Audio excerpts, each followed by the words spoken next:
World of YouTube out here with another dream to document. And man, I never expect to have this dream, but I did. And this is for people that don't believe ghosts come and visit you in your dream, because they do. Very serious thing to me. And when something like this happens, I've had 2 or 3 of them already with friends that literally had passed away. One of them, Naughty, I didn't even know about till I had my dream. But this one is kind of surprising, because this guy passed away along, and I wasn't able to get to his funeral. And if I would have, if I could have, I would have. Because he was a great shop teacher for Money Tech. His name was Joseph Civitrice. He actually came from the same town I did, Ayer, Massachusetts. And, in the beginning, it was a rough start, because I didn't know what I wanted to do. I mean, when I got into that school, Monty Tech, they literally placed me in a shop that I didn't want to be in. It was, I had never reached exploratory. I don't know why they just shoved me in this one shop, and I was confused, and they told me why. I have to give Monty Tech some high credit back in the day because of my grades, because of my attendance. They literally, they're tougher now, but back then they were just as tough. And they even told me, we gave you a chance to come here. And it was because I had lower grades, and, I was just not doing what I was supposed to do. And, I just literally, I got peed off. But they ended up having a lot of stuff in there. I wanted automotive mechanics, but now I could say, I'm glad that I didn't do automotive mechanics, because I wouldn't have been doing any of that crap today, man. I would have been, I would have been going to another college. I'd be going to get more educated, and you know what? Working on today's cars from back when I used to work on them, and I like to keep mine plain and simple.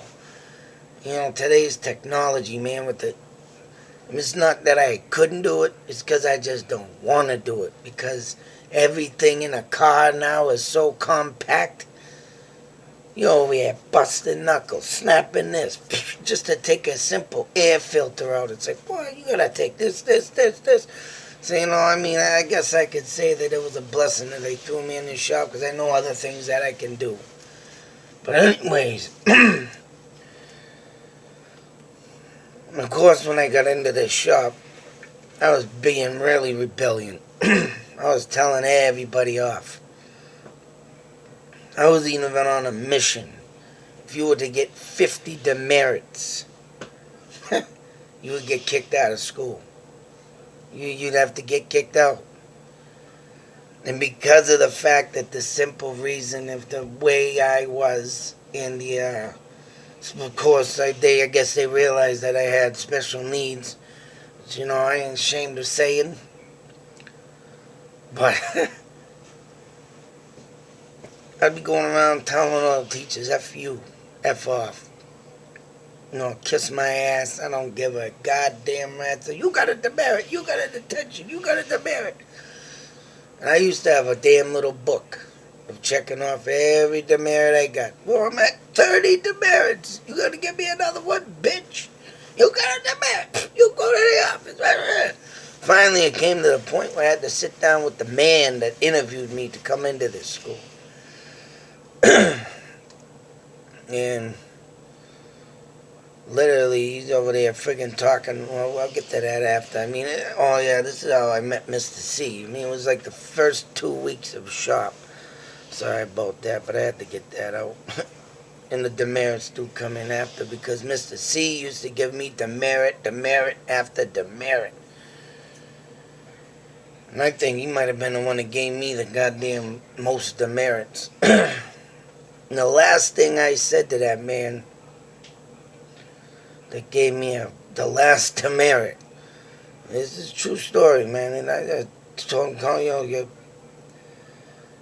we were in a shop, and I was, kind of getting into some work, liking it, doing it. And he said something, I did something wrong, and it was actually another student that did something wrong. And this is what made him, I guess, have a connection.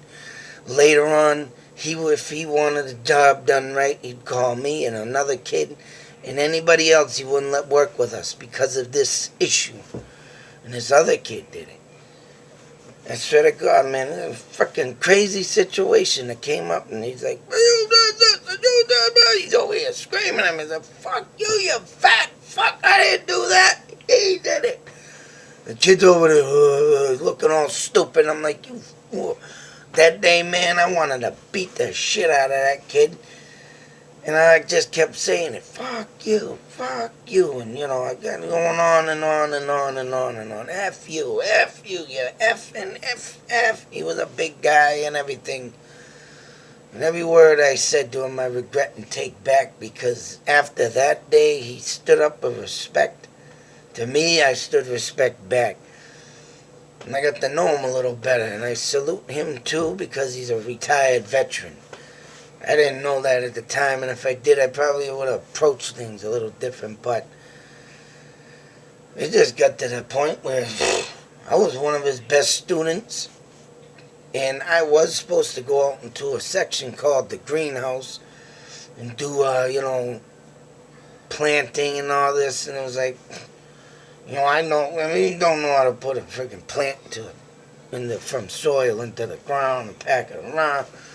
And I'm looking at him, man. He's like, you know what? You're staying with me. He's like, so every week I go in there, me and maybe 2-3 other kids, he had his favorites picked out. The other ones, get to the greenhouse. And one kid got mad, though, because he was sitting there saying, I get to work on this. It's like, whatever. He let him work, but he'd screw up, and he said, I can't have this done, He didn't literally, put it in that perspective of, shying away kids, but I mean, it came up to the point where, it was just me and like 3-4 other kids, and the other 4 or 5 kids just went to the greenhouse, or some of them didn't mind because they didn't want to work with him anyways. And I just am surprised that I got on his good side, because he was one miserable man. But let bygones be bygones. And like I said, it got to the point where now I could joke around with the guy, I could talk to the guy. Even the guy helped me fix my friggin' car. I friggin' give that man a huge respect. And this morning in my dream, that's who came to visit. And I'm like, damn. Because I'm at like a job site, mind you, around the ocean area, something freaking crazy. And it was like I don't know, maybe it was it's supposed to be like a class reunion thing. Even had a big sign, and I'm going in this place, and what the hell is this? It looks like a job site, so I'm going to a class reunion. Friggin' thinking I'm going to work. But sure and shit, there he was, man, just standing there, calling out my name. I'm like, oh, shit. Of course, I'm tearing up now because that was a nice dream. It was like he came to say goodbye. And, the week that I have been having, the past year, mind you, I mean, like I said, I give huge respects to that man, but I haven't thought of him in like maybe 2 years. Someone did write to me and mention to me, a year ago if I talked to him. I said, no, I haven't seen him, but literally in between that conversation, it was like, damn. And then all of a sudden this dream happened. So we're on top of like a wall or something.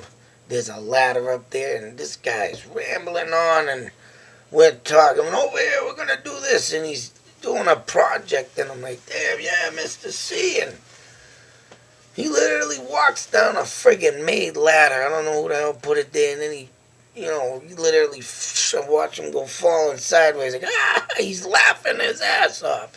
He falls to the ground. I'm like, damn, Mr. C, woo. He's like, who the hell put that ladder there? It don't matter. He's like, ha, ha, ha. I'm like, holy shit. So, I mean, he was having a blast. I mean, I got in there, blast this, talk that, and we were going to town, and of course it got going so good, man. I woke up, I'm like, oh man, come on. I'm like thinking to myself, Mr. C. And that was his one great dream, because me and that guy, man, like I said, we had some bad times in the beginning, but at the end of it all, man, I'll tell you a funny story that happened. And I mean, this is probably the last year that we were there. And, yeah. Me and my buddy Tom Chansey were working on this old-ass tractor. It had to been like from the friggin' 1950s. And there was one thing that would not take on that damn tractor. And it was one of them big driving farmer tractors. And we're trying to get it to stop, spitting and sputtering. Blah, blah, blah. I mean, one day after, and we were on that thing for 2 weeks. And, we're putting it together, this and that, and there was some pieces left over. I don't know what the hell they went to, but we started that damn thing up and purring like a kitten. It was just idling perfect, fine, everything. He's like, oh, he come running out from behind his desk. Holy, what'd you do? I said, I don't know, but it's running fine. Listen to it. Like, we turned it up, hit the throttle, did this, did that. We even brought it out for a test ride, came back. He's looking, oh man, it ran, it drove. But there was some parts left over. We used to put everything in a tray. My man Tom Chansey, man, he's looking at it. Mr. C is looking at it. What the hell's this? What's this? I can't send this out. This is a customer's thing. What's this? You gotta find out where this goes and put it back. He says, what is this? You can't do this. I said we said it's running, it's idling. You just saw us drive it. What's this? Maybe it goes to something else and we ain't gonna put it in there. What are we gonna do with this? Tom goes, boom, it's the tray, thing goes that way. Yo, son of a bitch! Oh man, he got screaming, yelling. He's yelling so bad and screaming. I just stepped back and I started laughing like goddamn man soft. He's gonna sit here and I mean, the thing ran. Literally, we don't know what the hell them went to. But that damn thing left with the customer and he never came back to complain about nothing. He called back to the friggin' shop saying, oh, that's the best I've ever had the damn thing run. And me and Tom are like, oh, shit. And I'm like, I don't know what happened after that, but I mean, the damn thing drove. It ran. It idled. It was, maybe it was something that was stuck in there that didn't belong there. That the guy maybe put, I don't know, but damn.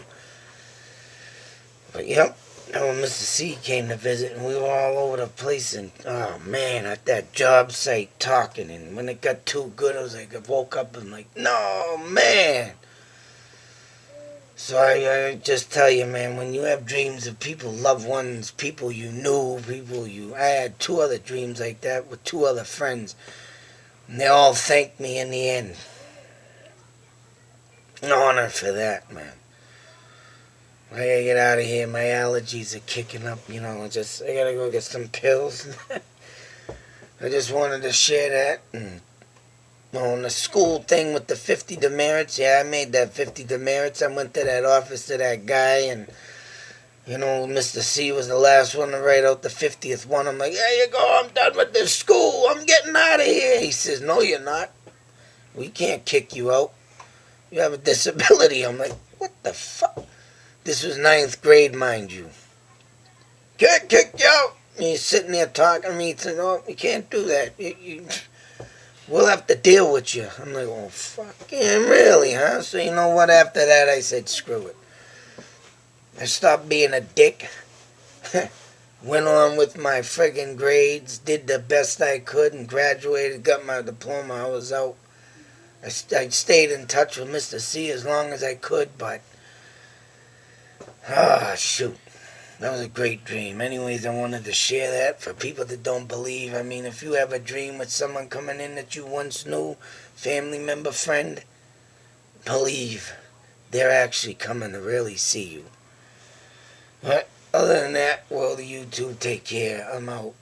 Allergies, man, allergies. Salute, Mr. C. It was good to see you.